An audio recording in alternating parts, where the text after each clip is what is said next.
Good evening, ladies and gentlemen, and welcome to the Villainous Times for the week encompassing June the 20th, 2012. I've been working this week in the city, and it's been quite fantastic. I realize that I'm not wearing a scarf right now, so you can see more of my handsome neck than normal.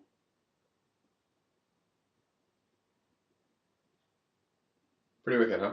It's a fantastic neck. It's a prelude to... never mind. That's not funny. What is funny is going into the city and standing behind a lady who's not showing any cleavage because otherwise it would be awkward, the experience that I gave her, which was reading her newspaper over her shoulder, in which about 2 minutes I read the entire article, and then I was like, don't be alarmed. I'm just reading over your shoulder. And she was like, oh! Do you do this often? To which I responded, because she was a little short. So I was like, to which I responded, I only do about several things often, and 3 of them are on repeat, and 1 of them is automatic. So no, I don't do this very often. And she was like, oh, okay. And then we continued reading as if it was normal, because the facilitation of the experience was that it was normal. There really wasn't any problem with it. There was no annoyance or ridicule or mockery or rudeness or anything. It was just reading, education, experience. And then after reading another article, she got on the bus. But before she did so, she was like, it was nice meeting you. This is my bus. Goodbye. And left. So that was one experience that I had. I had tons of experiences just like that in the city where I tried to give people some sort of unique experience. But yesterday, there were these, there was this idea, and I saw a sign, and the sign said, give the suit off your back. So I was like, what if I gave someone in the city, most likely someone less fortunate than I would, but I would gauge that on the scenario, like the situation that I found myself adapting to, as I would give someone the suit off my back. I used to work for a big multinational company, and then well, I got laid off, and so I had this suit. It's from yours, which is name brand store. Which I'm not really gonna say the name of the store, but it sounds like moose and doors together. So yours. So I have the suit. It's a fairly nice suit, but I was like, I'm not just gonna do the suit. So I got my favorite French cuffed white shirt with matching blue and silver cufflinks with a tie clip. I got one of my favorite ties, a black and white tie, and it's a black suit. And then I got a nice pair of black shoes that I had. And I was like, if I really believe what I believe is true, and if I really believe that I'm going to have the opportunity to move to a new country in the fall with either a nonprofit group or on my own, in hopes to perform and become a part of, integrated into their society, because it is more akin to what my heart desires. And I have friends there, and it's basically fantastic for me. And that was confirmed by tons of people that I met in the city this week. And so yeah. Anyways, I had this suit prepared all last night, and I went into the city wearing the suit, and I took an extra pair of clothes with me, which is not what I'm wearing now, but this is my new favorite hoodie. It's purple. It's pretty slimming, and I'm pretty slim, I guess. Somebody said that the other night, and I didn't really believe them. And then they all said it, and then I was like, oh, I guess I'm pretty thin then. So anyway, I went in with the suit on. What else did I have? Yeah. So then in the pocket there was a brand new pair of socks, and there was a belt, and I gave him my watch as well. I went into the city, and but I was like, oh, I'm probably not gonna, or I'm gonna give somebody. So I went into work. We went into the office, did the office thing, and then I went out into the city to do my adventure.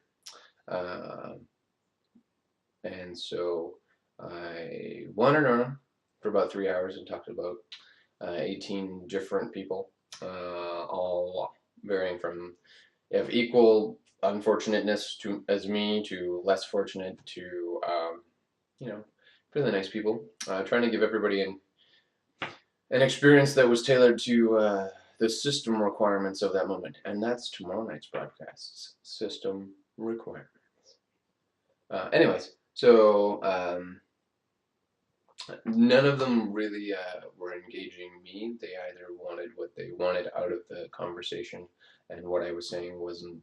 They didn't acknowledge that I was really saying, like, I will give you the suit off my back and everything that's in all of the pockets, and my watch, and even my shoes, and so nobody said anything. So then I got not discouraged, but I was like, okay, I'm gonna go sit in a park and eat my lunch. So I sat in a park, and a former um, boss of mine saw me. Uh, Pretty sure he laughed at me. And let's just say we left on bad terms. And so his laughing at me and sort of the way he gestured to begin his acknowledgement of me in the moment sitting there on the bench was it kind of sort of put a damper on my spirit just because of the way that all worked out. So I started writing my poem, but before I finished the poem, he left. But it was a poem of encouragement, so that he wouldn't. There would be no ill or toxic ties to the former moment whereby which we parted um, in disgrace, both of us together, having accomplished nothing but instill quite possibly anger in one another. Anyways, so that was discouraging. So then I was like, fuck it. I mean, screw it. I'm not gonna give out the suit today. I was like, okay, that's fine. I'm gonna put on some music and just walk around the city and then go take the train home from work. Or take the train home or to work at the same time because working on the train. Anyways, so I was walking through the city and I saw a fellow employee who was at the office this morning, and he was the only employee that I told that I was going to give the suit away to. He's like, wow, you look fantastic today. I was like, yep, it's all for somebody else. I'm going to facilitate somebody else's experience. I'm going to give them this suit, and it has nothing to do with me. Everything about the giving of it will be tailored to how they want to receive it. So anyway, I saw him, and he was just talking with someone, and I was like, I like that guy. He's pleasant, and I like experiencing. So let's go see what he's up to. So I went over. I like experiencing to facilitate other people's experience in the moment, being beneficial to them in whatever manner they find me capable in that moment via system requirements, of course. So anyways, he was talking with this guy, and this guy was like, oh yeah, I'm the concierge of this area. And obviously by the look of him, he was slightly downtrodden. But he was like, oh, but I'm going back to Ottawa tonight because I'm gonna visit my mom, and she's totally not doing well or something like that. Anyway, he had showed Larry or something the ticket, and so Larry believed him, totally believed him, and I was just there, and so Larry was like, oh, I'll give you some change, there's some food, because he was helping other people out by rather than allowing them to go buy whatever they want, he would buy them food and then give them food with the money that either they received or he received on their behalf, which was true. Anyways, and whether or not it is absolutely true at every moment of his existence is entirely up to him. It's nothing to do with me because I believed him, and that's that. So anyways, I was like, I don't have any money for you because I really don't have all that much of anything at all. But I'll give you the suit off my back and everything in my pockets and my watch and my shoes. But I think I started off with like, you look like an honest fellow. And he's like, yeah. And he's like, I'll give you the suit off my back. And he's like, oh yeah? I was like, yeah, including my shoes. What size are your feet? And he's like, oh, size 11. I'm like, these boots are size 11 or shoes are size 11. He's like, really? And I was like, yeah, I'll give you right off my back. You can have everything in the pockets. He's like, so what's in the pockets? And I'm like, socks and granola bars and a couple protein shakes. He's like, really? I'm like, yeah, you can have the whole thing. And he's like, yeah, that would be cool. And I was like, yeah, and then you can show up to your mom and you can look dapper. And everything that you are outside of that moment won't matter because she'll look at you and see her son, and that instance will leave an imprint on her life forever, hopefully, quite possibly. Anyway, so he's like, "You can give it to me right now?" I was like, "Yeah, right now." And he's like, "Well, you're not gonna take it off right here, are you?" I was like, "Yeah, right here." And he's like, "What are you wearing underneath the suit?" And I was like, "Boxers." And he was like, "Oh, well, and I was like, "You're right. This experience is about you.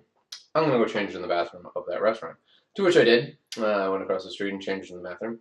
Came out, and it just so happened that I planned ahead, so I had bags for the suit and boots and the belt. And so I walked out, and I said to him, "You have to do two things for me. One is every time you look at the watch, which has a smiley face on it, you have to smile at someone, anyone, randomly, because a smile is like dropping a pin into the ocean. You never know how far that ripple will affect people. You might smile at one person and they smile at another person, and soon the whole world is facilitated a beneficial experience to other people, and it's a fantastic thing. Smiling is it's like dancing for your lips. Anyway, and I was like, the second thing is the belt on those pants has a twin, and it's in my closet at home. And every time you feel downcast and you're wearing the belt, touch it and remember that, or think of it and remember that someone out there who, is broken and is trying to live life the best he can, cares about you enough to give you this experience and give you everything that was on his back. Because if I really believe what I believe is true, then I must be willing to part with most everything. Maybe not in that way, in that manner, but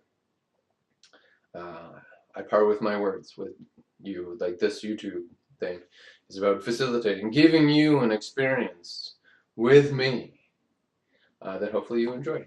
So anyway, join me back tomorrow with system requirements. I had a great experience today, even though there was only one witness, and I'm totally okay with that because it's all about him. So you guys have a great night. Thanks for stopping by with me, Juketown. You guys have just a really, really. I'm super tired, so have a good night. Remember, live long and look out for rogues. And equality universal is a beneficial thing, and smile at everyone.